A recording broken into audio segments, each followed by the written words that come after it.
Welcome to the second hour of This Morning. Here are today's headlines.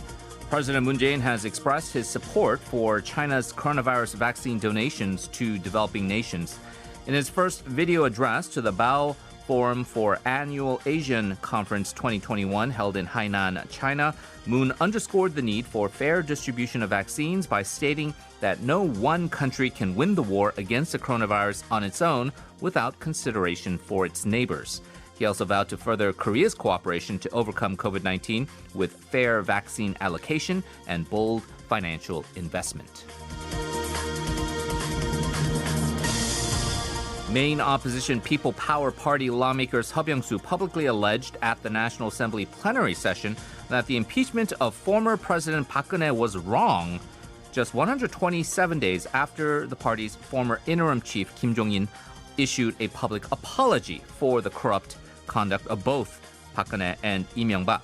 Heo Byung-soo said he doesn't understand why Park Geun-hye has to be left alone suffering, and if her crimes warrant a prison sentence and a 21.5 billion won fine and penalty.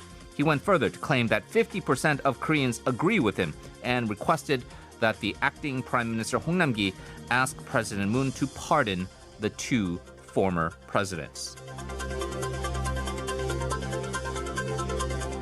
More than 147,000 people have signed the online presidential petition to subject women to mandatory military service.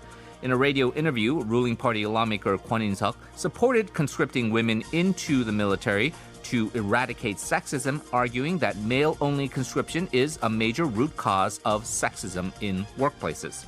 A gender politics expert, however, said that drafting women has always been a hot potato in the political circles, but arguing that women should also serve compulsory military duty without considering the big picture of defense budget issues is too extreme and simplistic.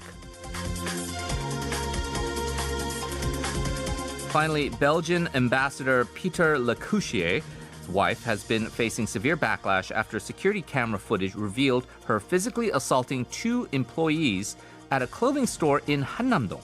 According to reports, she has not complied with the police's summons request and has since been hospitalized for cerebral infarction. However, she is unlikely to face prosecution in the country as, under the Vienna Convention on Diplomatic Relations, diplomats and their families are granted immunity. And you can listen to these headlines once again on our YouTube channel by searching TBS eFM. Once there, you'll also get a script of the headlines and subtitles as well.